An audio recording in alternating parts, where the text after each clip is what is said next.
우리는 에베소서 1장을 통해서 성도의 특권이 무엇인지를 보고 있습니다. 다른 그 무엇보다도 그리스도 안에 하늘에 속한 모든 신령한 복을 누리는 자라고 하는 이 특권을 가지고 있습니다. 신령한 복은 다름 아닌 우리가 구원을 받는 복입니다. 이 구원받는 복에 우리가 원하는 이 땅의 모든 복들이 다 포함이 되어 있습니다. 이렇게 우리를 구원하시는 놀라운 은혜와 복을 하나님께서 삶 위로 일하시고 계시는 것을 우리가 매주 보고 있습니다. 2주 전에 성부 하나님께서 우리를 구원하시기 위한 사역으로 어떻게 참여하시는가 하는 것을 우리를 창세전부터 예정하시고 선택하신 것, 즉 구원의 계획을 세우신 것으로 구속사역에 참여하셨다 하는 것을 우리는 들었습니다. 지난주에는 성자 하나님 예수 그리스도께서 우리의 구원을 위하여 하신 사역에 대해 생각해 보았는데, 다름 아닌 당신의 피를 흘려 우리를 속량하시는 죄 사함의 구원의 성취를 이루셨다 하는 면에서 우리의 구원 사역에 참여를 하셨습니다. 이제 오늘 세 번째, 삼위 성령 하나님께서 과연 우리의 구원 사역에 어떻게 참여하셨는가 하는 것을 보게 될 것입니다. 한마디로 하면 성령으로 인치심으로 말미암은 기업의 보증이 되심으로 우리의 구원 사역에 참여를 하셨습니다. 성부 하나님의 구원의 계획과 성자 하나님의 그 구원의 성취는 온 우주적으로 일어나는 일입니다. 그에 비해서 성령 하나님의 기업의 보증이 되시는 것은 각 개인에게 개개인마다 적용하여 다가오시는 은혜입니다. 성자 하나님께서 이루어 놓으신 그 구원의 성취가 성령 하나님의 각 개인에게 적용하시는 은혜를 통하여서 한 사람 한 사람이 그리스도를 영접함으로 구원을 받게 되는 것입니다. 그렇다고 하면 왜 성령인가 하는 것을 우리가 보기 전에 오늘 말씀을 보니까 13절에 뒷부분에 약속의 성령으로 인치심을 받았으니 이렇게 나오는데, 성령이 왜 약속의 성령으로 수식이 되고 있는가 하는 부분입니다. 그 말의 의미는 이미 구약시대부터 성령께서 이 땅에 오실 것에 대한 예언이 약속으로 주어졌다라고 하는 것입니다. 이사야서 32장 15절에 보면 마침내 위에서부터 영을 우리에게 부어주시니 말씀하고 있고요. 요엘서 2장 28절 이하에 보면 그 후에 내가 내 영을 만민에게 부어주리니 해서 성령께서는 이미 구약시대부터 이 땅에 오실 것에 대하여 약속이 되어진 것입니다. 뿐만 아니라 신약시대에도 예수님께서 십자가에서 죽으시고 부활하신 후에 하늘로 승천하실 때에 성령을 보내주실 것에 대하여 이렇게 약속을 하십니다. 볼지어다 내가 내 아버지께서 약속하신 것을 너희에게 보내리니, 곧 성령을 의미합니다. 그래서 이 말씀을 따라서 오순절에 성령께서 드디어 강림을 하시게 된 것이죠. 그렇다고 하면 인침에 대하여 왜 성령으로 인치시는가 하는 부분을 생각해 볼 필요가 있겠습니다. 인친다라고 하는 말은 도장을 찍는다라는 뜻입니다. 도장 인자예요.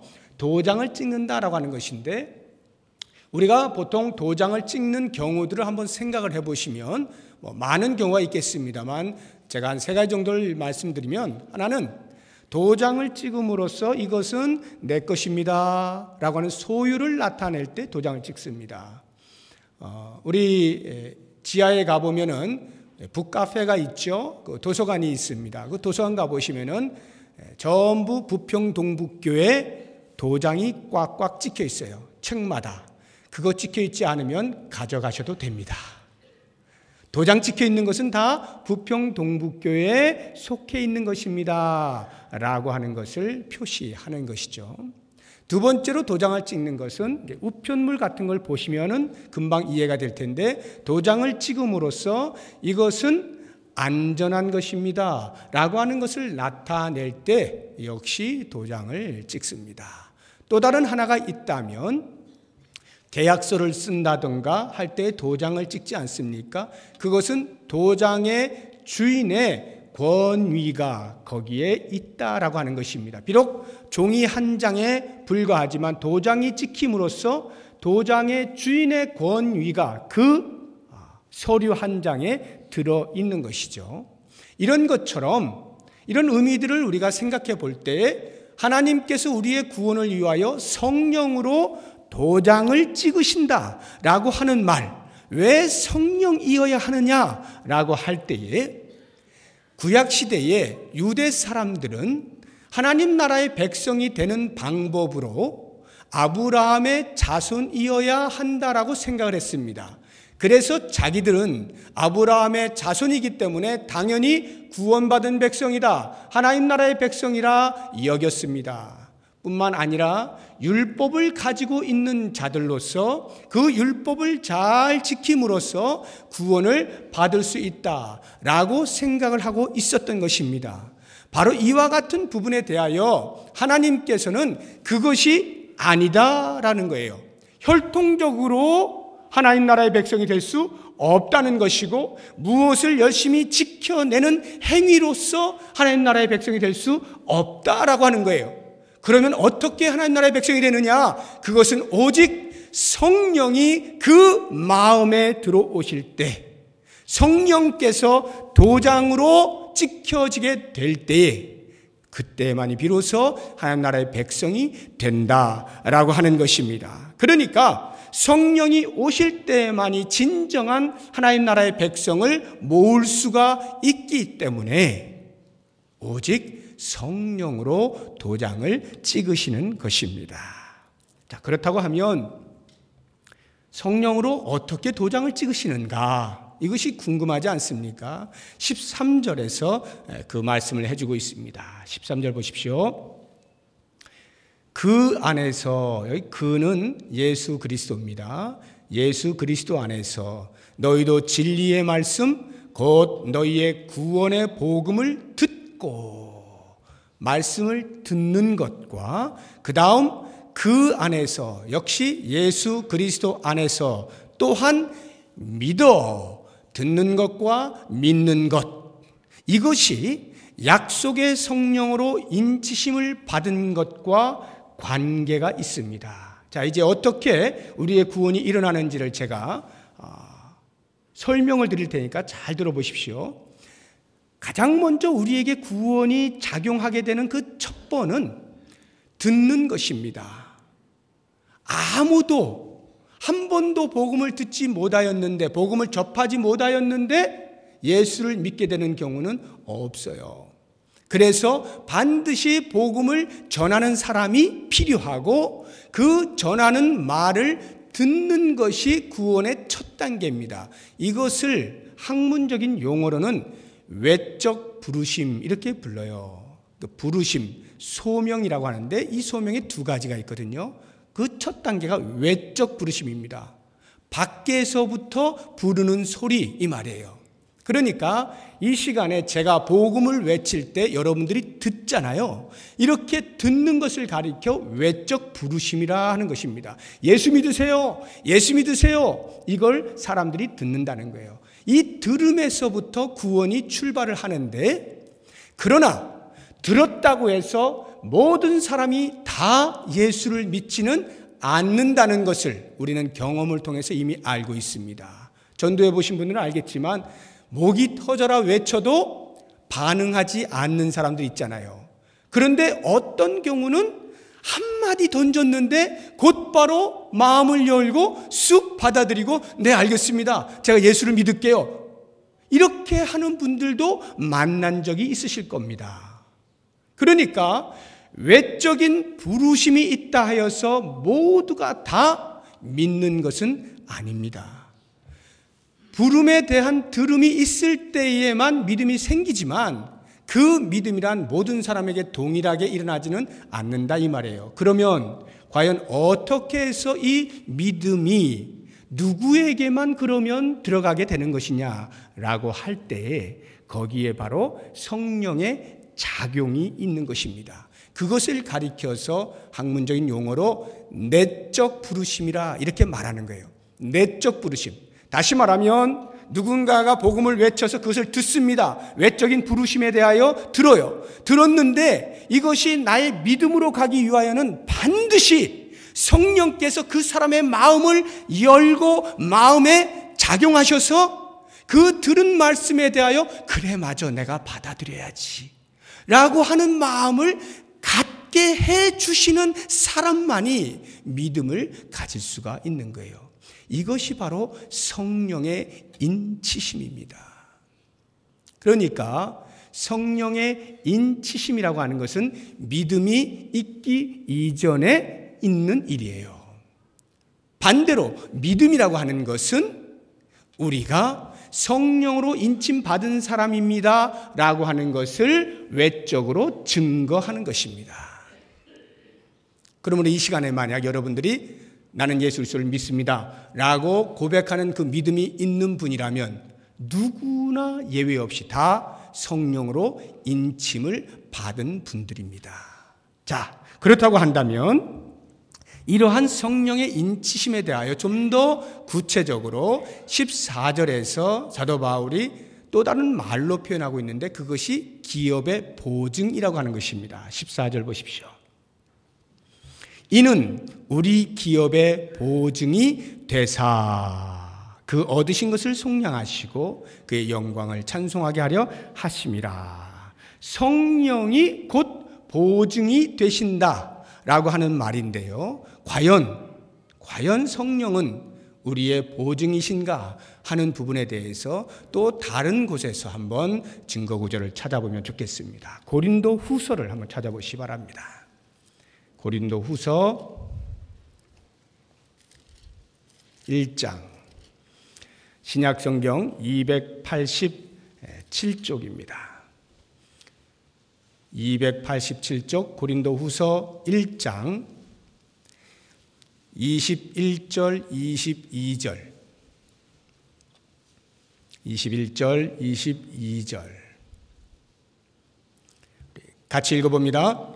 우리를 너희와 함께 그리스도 안에서 굳건하게 하시고 우리에게 기름을 부으신 이는 하나님이시니 그가 또한 우리에게 인치시고 보증으로 우리 마음에 성령을 무엇으로 주셨다고요? 보증으로 주셨다 하는 것입니다. 자, 한 장 더 뒤로 넘겨서 고린도후서 5장 보시기 바랍니다. 고린도후서 5장 1절 제가 읽어드립니다. 만일 땅에 있는 우리의 장막집이 무너지면 하나님께서 지으신 집 곧 손으로 지은 것이 아니요 하늘에 있는 영원한 집이 우리에게 있는 줄 아느니라. 천국에 대한 이야기죠. 5절 보시기 바랍니다. 같이 읽습니다. 곧 이것을 우리에게 이루게 하시고 보증으로 성령을 우리에게 주신 이는 하나님이시니라. 성령이 우리에게 보증이 되십니다. 우리의 구원의 보증이 되시는 거예요. 자, 그렇다고 하면 성령께서 우리의 기업의 보증이 되신다고 하는 말의 의미가 무엇이냐 하는 것을 제가 한 두 가지로 말씀을 드리겠습니다. 첫 번째는 우리가 하나님의 아들이다 라고 하는 확증과 나아가서 그러므로 천국을 상속받는 자격이 있다라고 하는 확증을 해주는 것입니다. 하나님의 아들됨에 대한 확증. 이 기업이라고 하는 말, 기업에 보증할 때 기업이라는 말이 무슨 뜻이냐면 하나님 나라를 상속받는 것을 가리키는 것입니다. 하나님 나라를 상속받는다. 자, 그러면 우리가 일반적인 상식에 의하여서 상속은 누가 받습니까? 아들이 받죠. 물론 어떤 경우에는 법적 상속인을 따로 둘 수도 있습니다만 자연적으로 일반적으로 볼 때에 상속은 아들이 받는 거예요. 아버지의 아들은 상속을 받을 권리가 있는 것입니다. 그러면 성령으로 인쳤다라고 하는 말은, 성령께서 기업의 보증이 되셨다 하는 말은 우리가 곧 하나님의 아들임을 입증하신다 이 말이에요. 이것에 대해서 먼저 예수님께서 당신 자신을 가리켜 정확하게 이 말씀을 하고 있는 것을 보게 됩니다. 요한복음 6장을 한번 찾아보시기 바랍니다. 요한복음 6장. 신약성경 153쪽. 신약성경 153쪽. 요한복음 6장 27절.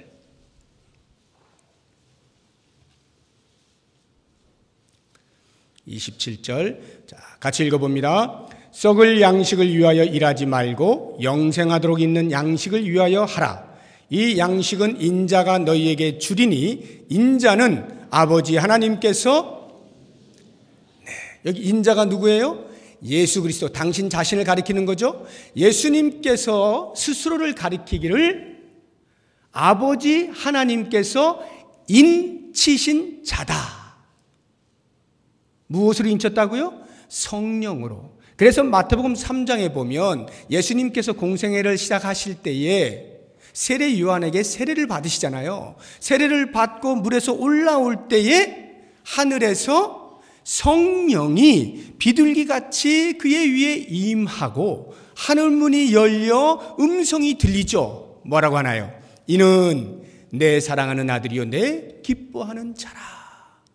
성령이 예수 그리스도에게 임하게 되어질 때에 들려오는 소리, 이는 내 사랑하는 아들이요. 성령으로 인쳤다라고 하는 말은 곧 그가 하나님의 아들이 되었다라고 하는 것을 가리키고 있는 것입니다. 그렇다고 하면 과연 우리도 그러한가? 예수님은 알겠는데 우리도 과연 그러한가 하는 부분에 대해서 성경은 정확하게 증명을 해주고 있습니다. 로마서 8장을 한번 보시기 바랍니다. 로마서 8장, 신약성경 249쪽입니다. 249쪽.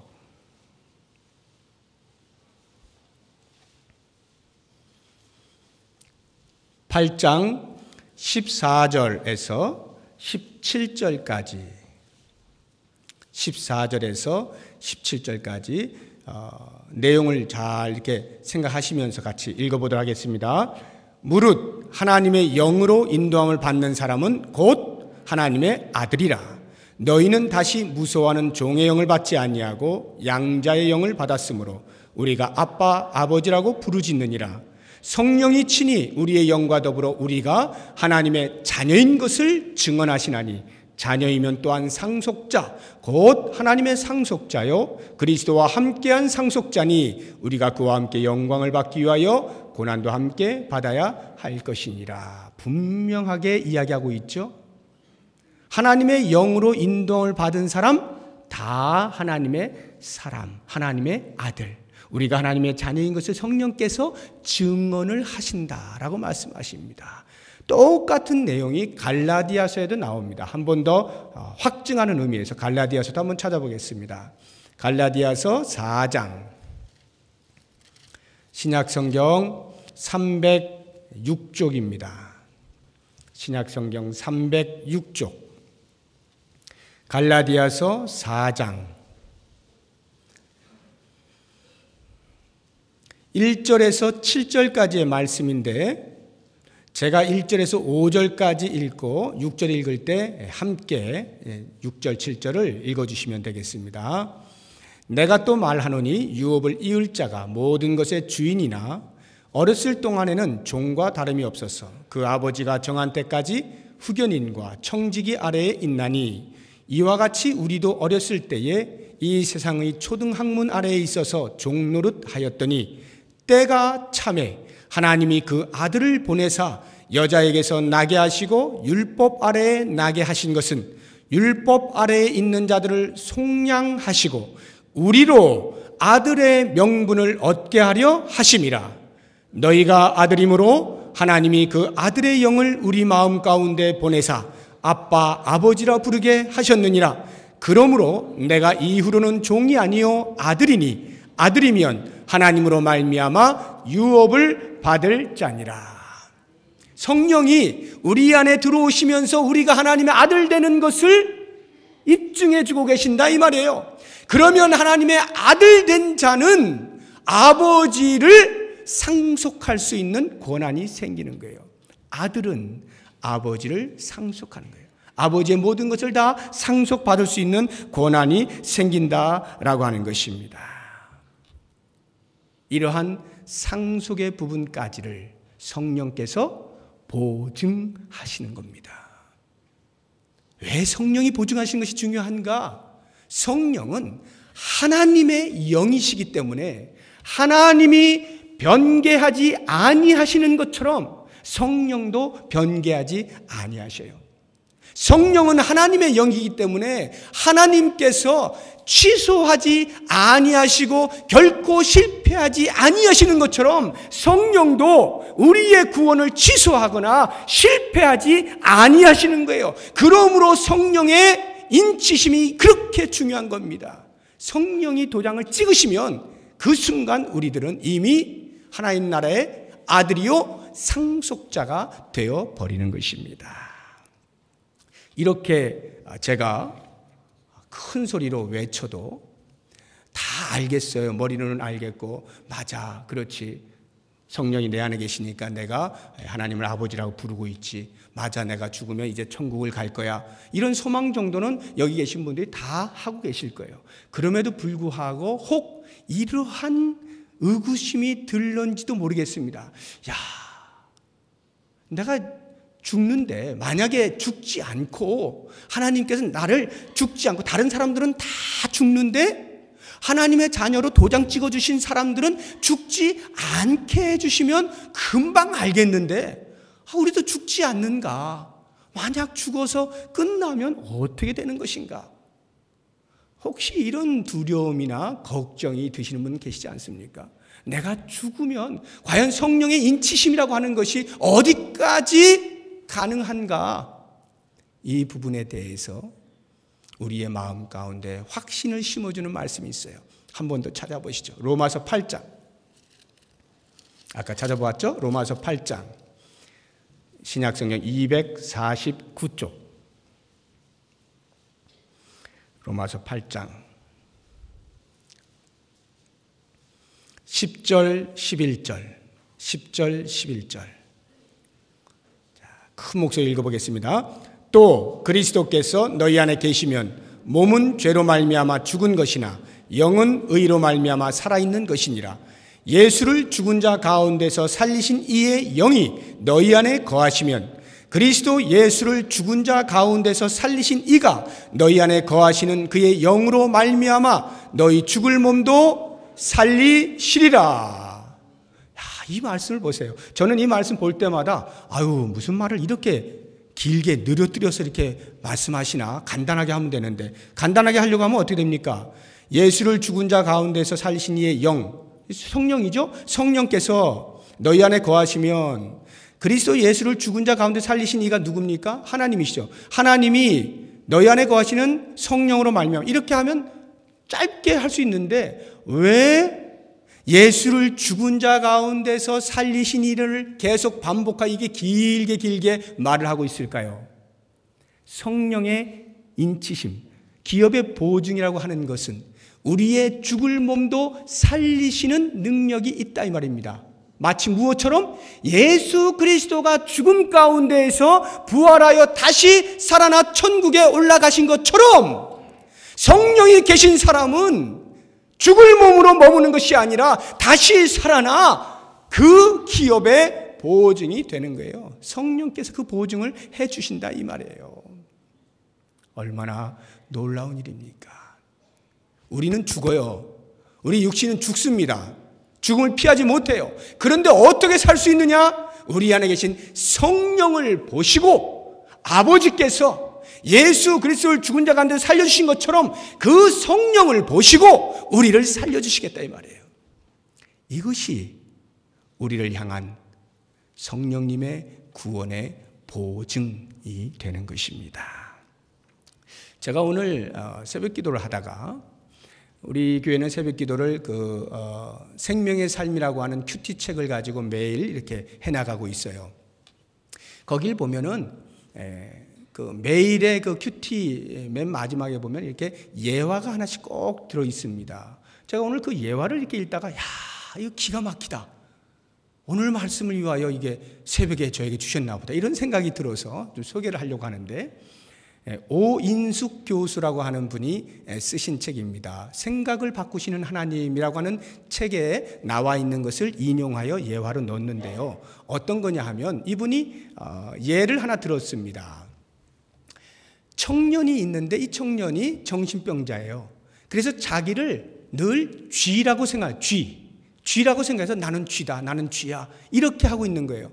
그것을 상담하는 정신과 의사가 아닙니다. 당신은 사람이에요. 사람입니다. 아무리 이야기를 해줘도 막무가내요. 계속 쥐라는 거예요. 그래서 어느 날 이 의사가 꾀를 냈습니다.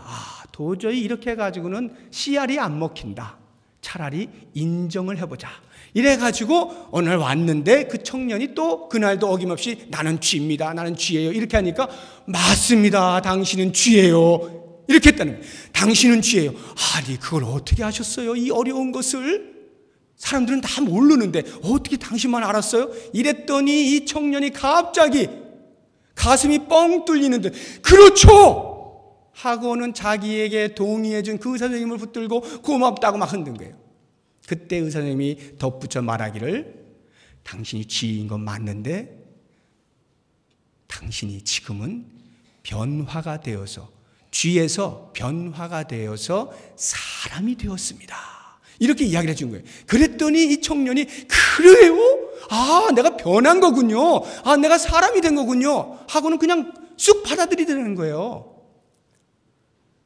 청년이 기뻐하며 나갔습니다. 이 의사 선생님이 얼마나 기분이 좋았겠어요. 야, 이렇게 쉬운 치료를 나는 계속 그냥 너는 사람이야, 너는 사람이야 이렇게 우기다가 싸우기만 했는데 인정해주고 하니까 금방 받아들이다 이거예요. 그래서 참 기쁜 마음을 가지고 탁자에 앉아 커피 한 잔을 쫙 마시면서 그 기쁨을 이렇게 누리고 있는데 갑자기 청년이 뛰어들어온 거예요. 밖에서 막 황급한 얼굴로 뛰어서 의사 선생님이 큰일 났습니다.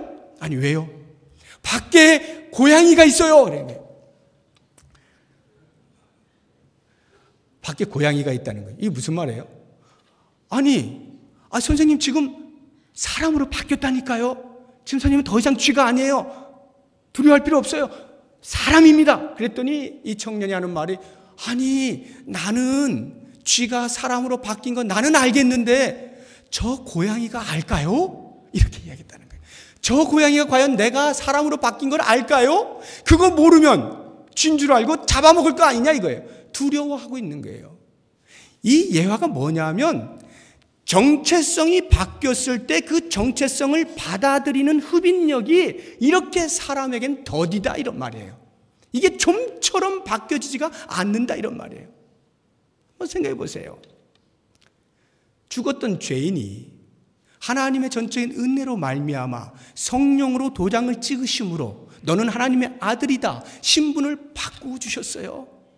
우리의 신분을 바꾸셨습니다. 그와 같은 놀라운 신분을 가지고 이 세상을 향해 나아가는데 갑자기 어떤 일들이 닥치게 될 때에 나도 모르는 사이에 내가 사탄의 종이었지. 난 그런 사람인데 내가 하나님의 아들 된 이 권세를 까마득히 잊어버리고 옛 모습을 가지고 그 앞에서 무기력하게 무릎을 꿇어버리는 일들이 우리 가운데 비일비재하게 있다 이 말이에요. 그런데 성령께서 우리에게 도장을 찍으셨다는 말은 그러한 것으로부터 완전히 해방된 것을 말하는 거예요. 내가 더 이상 죄의 또는 사탄의 노예가 아니요.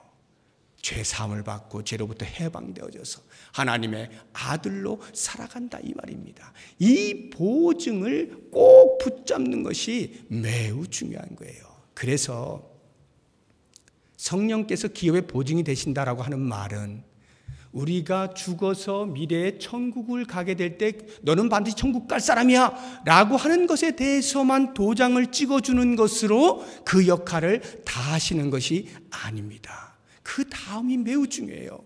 성령께서 기업의 보증이 되신다는 말은 그래서 그 보증의 효과가 오늘 지금 하나님의 아들로 사는 내 삶에 영향을 미친다는 것입니다. 이게 너무너무 중요해요. 지금 나는 과연 성령으로 도장받은 사람으로서의 권세를 가지고 살아가고 있는가? 하나님의 자녀의 권세가 얼마나 큰지를 누리며 살아가고 있는가? 이 부분을 점검해야 돼요. 이것이야말로 성령께서 우리에게 보증이 되어주시는 가장 효과적인 내용입니다. 예를 들어서 제가 모 기업에 입사를 했어요.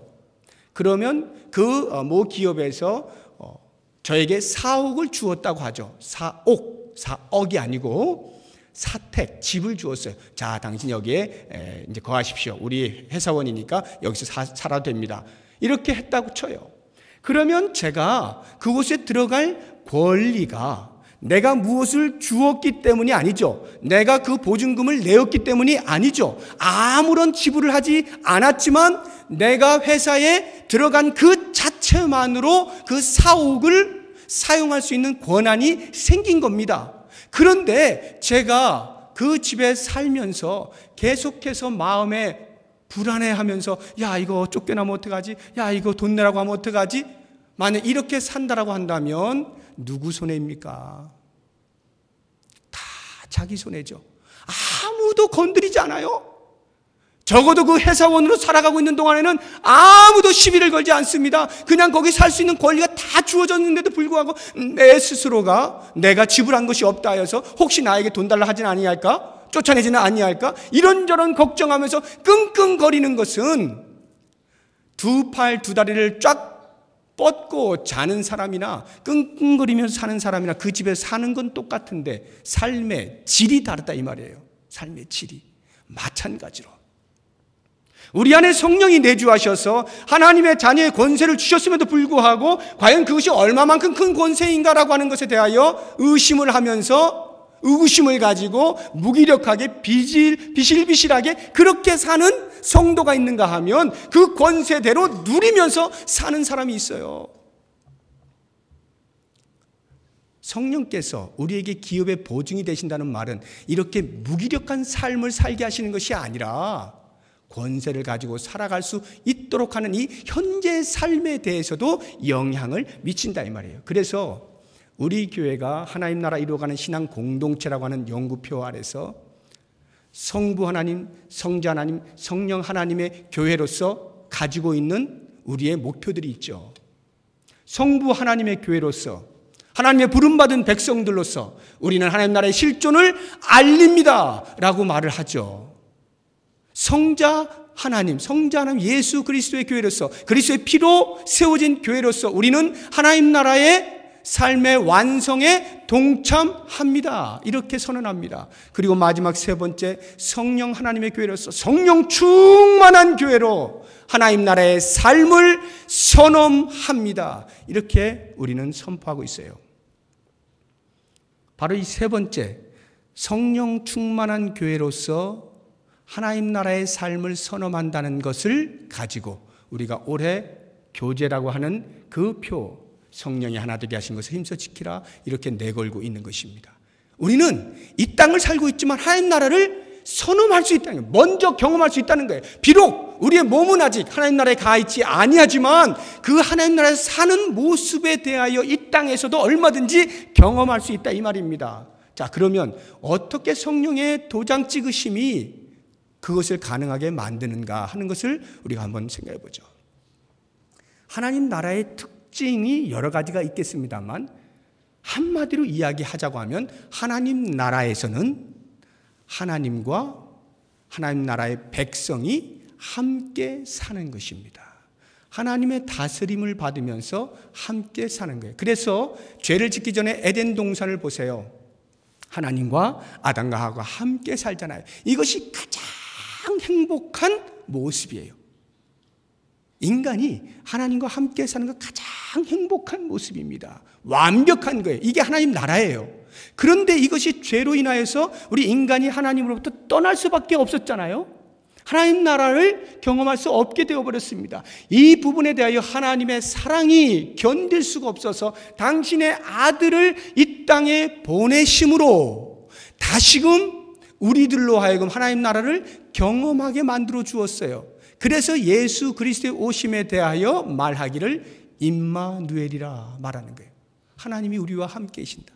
그리스도가 이 땅에 오신 것은 하나님이 우리와 함께 계신다는 거예요. 그러므로 우리는 그 안에서 일시적이나마 하나님 나라를 부분적으로나마 경험하는 거예요. 그런데 예수님이 또 올라가셨어요. 하늘로 올라가셨어요. 올라가실 때 그냥 홀로 올라가지 아니하시고 또 다른 보혜사를 너에게 보내주겠다 해서 성령을 보내주시죠. 그래서 성령께서 이 땅에 오시게 된 그때로부터 하나님이 우리와 함께 하심이 또 역시 진행이 되고 있는 것이고, 지금 이 순간에도 성령께서는 우리와 함께 하고 계시는 거예요. 이 함께 하심, 이것이 바로 하나님 나라라 이 말입니다. 그러면 성령께서 우리 안에 내주하셔서 우리로 하여금 그 하나님 나라의 특성인 함께함에 대한 경험을 하게 하실 때 우리가 그 부분을 인식하지 못하고 그냥 내 힘으로 거룩하게 살아보려고 애를 쓰고 그냥 내 힘으로 윤리적으로 살아보려고 애를 쓰고 하는 그런 모든 행위들은 지쳐버려서 언젠가는 손을 놓게 마련인데, 성령님께서 하게 하시는구나 하는 것을 인식하게 되면 그 함께 하시는 성령님에 대하여 계속해서 귀를 기울이는 거예요. 성령님이 무엇을 말씀하신지를 계속 귀를 기울여요. 그러면 그 성령께서 하시는 말씀이 내게 다가와서 내가 그것을 순종하도록 마음을 연단 말입니다. 그렇게 되면서 점점 성령께 순종하면 순종할수록 하나님 나라를 점점 많이 경험하게 되는 것입니다. 이것이 올해 우리 교회가 목표하는 거예요. 하나님 나라의 삶을 선험하자라고 하는 것입니다. 그래서 이 성령의 귀를 기울이고 성령으로 충만해지면 그러한 하나님 나라를 선험한다라고 할 때에 첫 번째로는 이 성령의 충만함이라고 하는 것을 일단 여러분 은사적인 면으로 너무 깊이 생각을 안 하시면 좋겠습니다. 성령이 충만하다면 무엇인가, 그것이 내가 하나님 나라의 삶을 선험한다는 것이 무엇인가, 어떤 은사를 많이 받아가지고 그 은사들을 발휘하는 것이 하나님 나라의 삶을 사는 것인가? 물론 어느 정도 부분적으로는 틀린 말은 아닙니다. 그 은사를 받으면 좋죠. 그러나 그 은사는 하나님이 주시는 선물이기 때문에 그 은사로는 모든 사람들의 유익을 위하여 사용할 때만이 가치가 있는 것이고, 정작 우리가 하나님 나라의 삶을 선험한다는 것은 성령의 은사적인 부분보다는 성령의 열매입니다. 그래서 갈라디아서 5장 22절 이하에 나오는 그 성령의 9가지 열매들을 생각해 보세요. 사랑과 희락과 화평과 오래 참음과 자비와 양선과 충성과 온유와 절제, 이와 같은 성령으로 말미암아 우리가 맺을 수 있는 그 열매들을 생각해 보세요. 그런 열매들을 맺는 사람의 모습 속에는 그 사람이 천국을 경험하고 있다라고 감히 말하지 아니할 수가 없는 거죠. 그 열매를 맺으며 사는 사람들이 천국의 삶을 경험하게 되는 거예요. 이것이 성령께서 우리의 기업의 보증이 되신다는 말씀의 의미입니다. 그러므로 사랑하는 성도 여러분, 오늘 우리가 우리 할렐루야 찬양대에서 저장 밑꽃 위에 있을 이 찬송을 불렀는데 후렴 부분이 그렇잖아요. 주님 나와 동행하시고 나를 친구 삼으셨다라고 하는 이 말, 주님 나와 동행하셔서 나를 친구 삼으신 이 놀라운 은혜, 이것이 성령이 우리를 기업의 보증이 되게 하신 것에 대한 증거인데, 그러한 삶을 살아내는 것, 이것이 곧 하나님께 대한 우리의 찬송이 되는 것입니다. 사랑하는 성도 여러분, 이제 삼위 하나님께서 우리의 구원 사역의 구원의 계획으로, 구원의 성취로, 구원의 보증으로 동참하시면서 우리를 구원해 주신 이 놀라운 신령한 복을 받은 자로서 그 복에 걸맞은 아름다운 삶, 하나님이 기대하시는 수준으로의 멋진 삶을 살아가실 수 있기를 주의 이름으로 부탁드립니다. 기도하겠습니다. 하나님 아버지, 고맙습니다. 감사합니다. 우리에게 놀라운 신령한 복을 허락해 주신 것 감사합니다. 우리는 손에 잡히는 것이 복인 줄 알았습니다. 우리가 무엇을 가져야 복인 줄 알았습니다. 그런데 우리의 신분이 바뀌고 우리의 신분이 보장을 받는 이것이 가장 큰 복인 것을 말씀을 통하여 깨닫게 하시니 감사합니다. 이 놀라운 복을 받은 자로서 마음껏 그 복을 누리게 하시고 그 복을 나누며 살아갈 수 있는 삶을 살게 하여 주시옵소서. 예수 그리스도의 이름으로 기도드립니다. 아멘.